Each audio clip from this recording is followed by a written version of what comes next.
Simulation neural network trained by two-dimensional finite difference time domain dataset for determining frequency responses of metagratings. I am Dela Cruz and this is our research.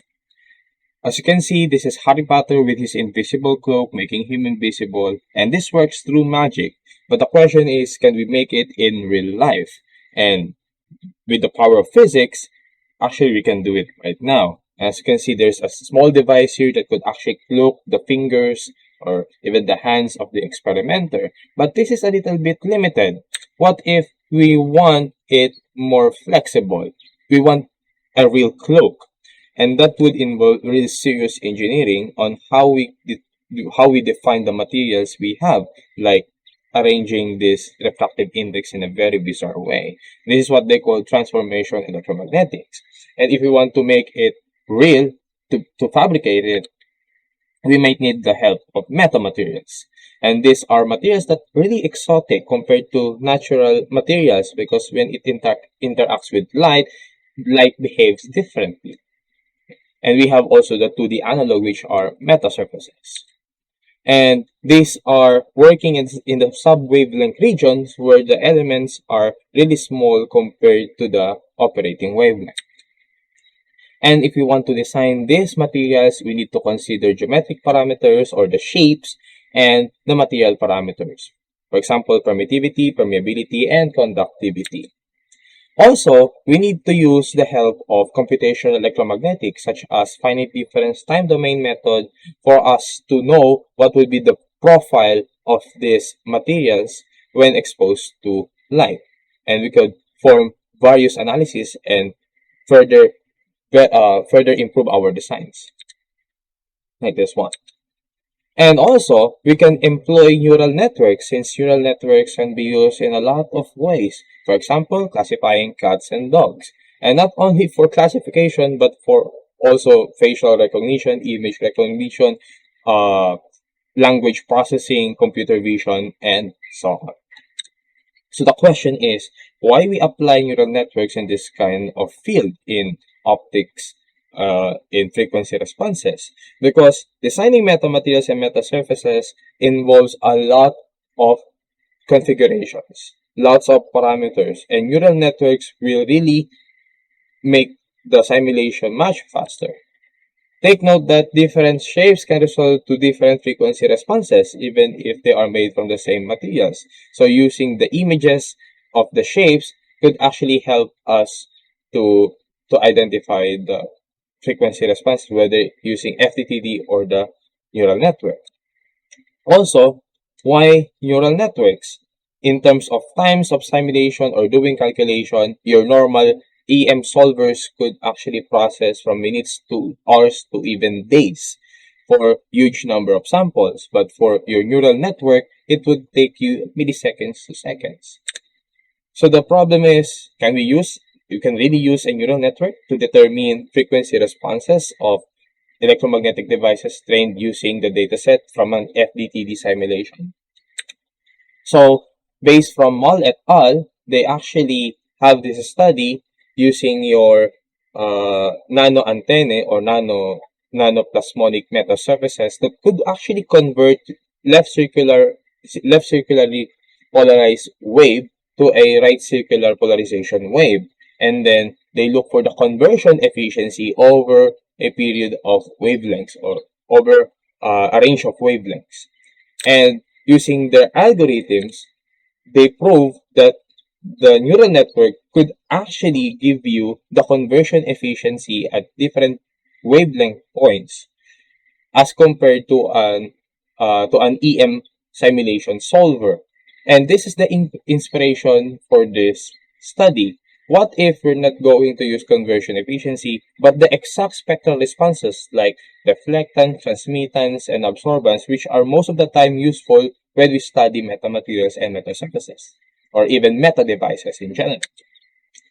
So for this study, we will design the metagrating, we will simulate the devices using the FDTD, and we will also develop the simulation neural network architecture, train the SNN from our responses, from the responses in the FDTD simulation, and then we will characterize the SNN predictions.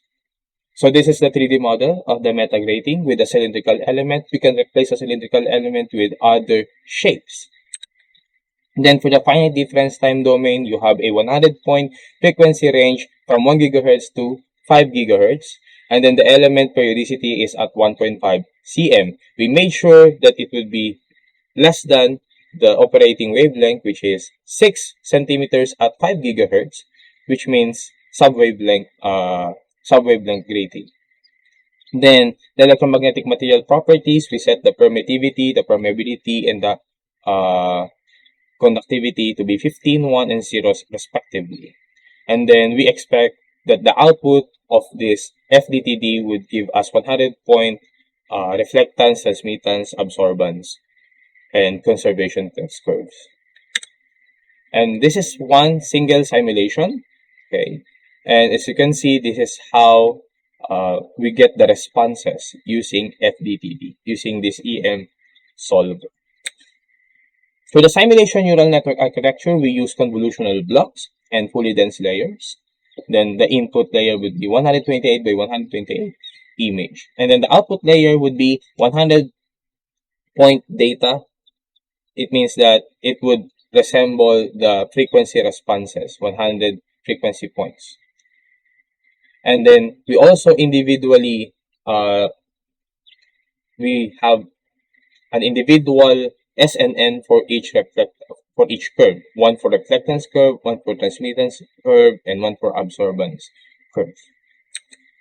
Then this would be the hyperparameters in the data set. So for the training set, there would be 2,205 samples, which is 90% of the training set, the original number of samples, 2,450.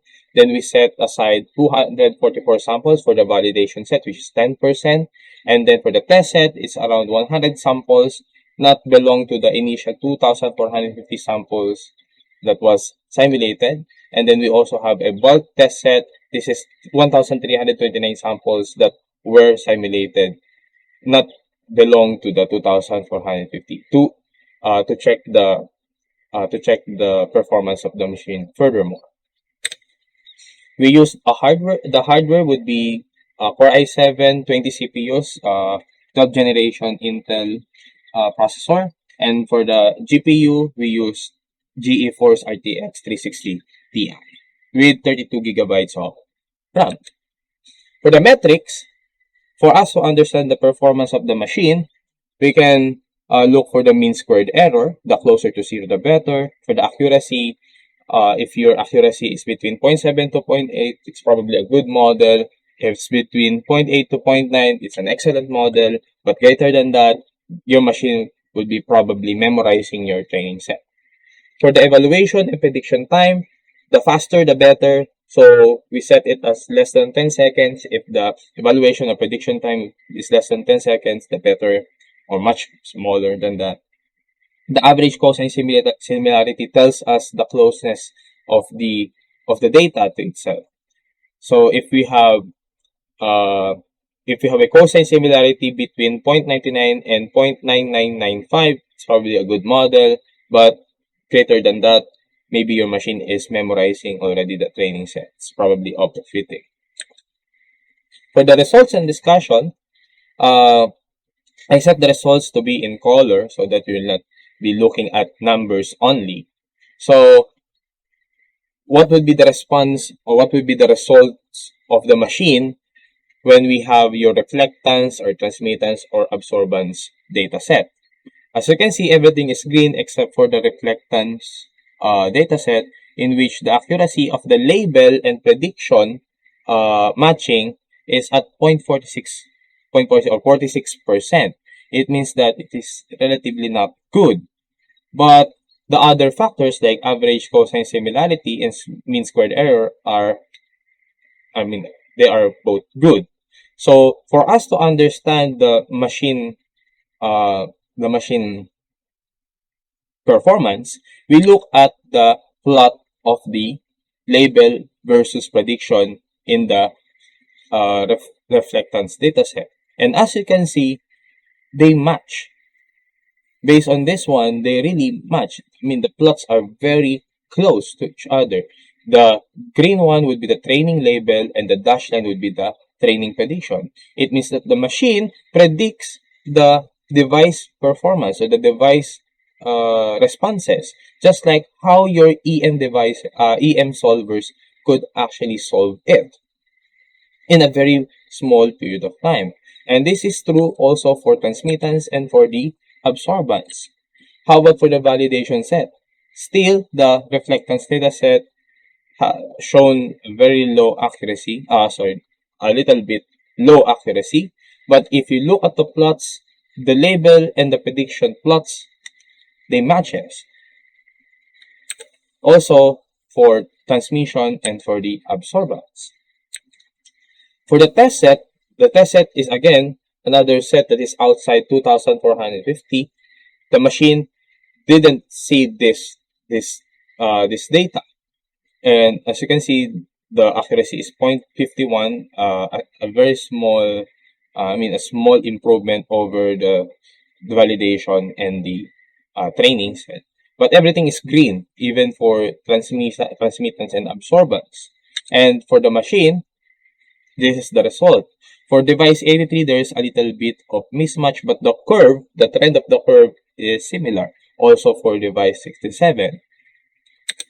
For transmittance, everything looks nice. The label and prediction are a bit close. They are similar. And also for the absorbance, they are really fitting the curve. For the bulk test set, again, 1,329 samples. This is outside, okay, outside of the 2,450 training set. This is to further test the ability of the machine to predict results.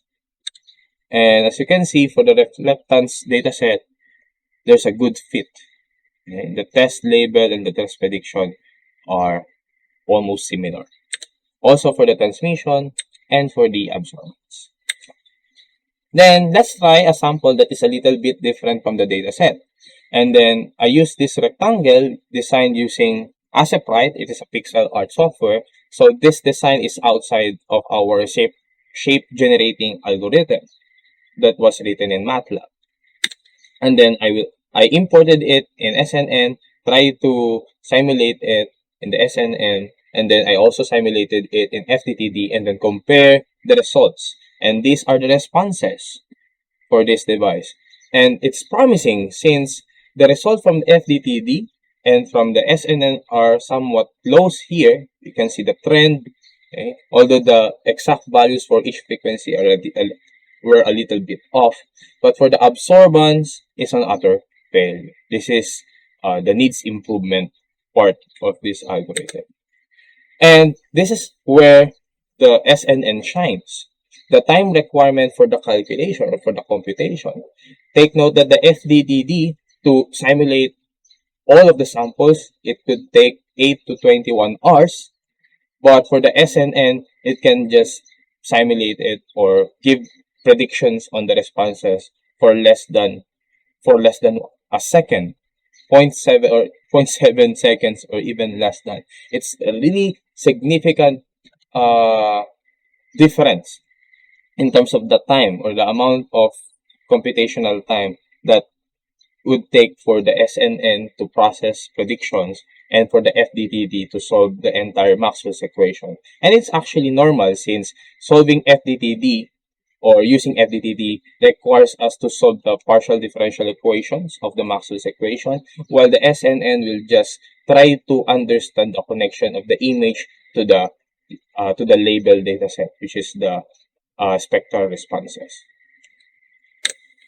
For the conclusion, based on the metrics we used and the comparison of the label and prediction data, we conclude that the simulation neural network can be used to predict frequency responses of the device and can work hand in hand with usual EM solvers such as FDTD.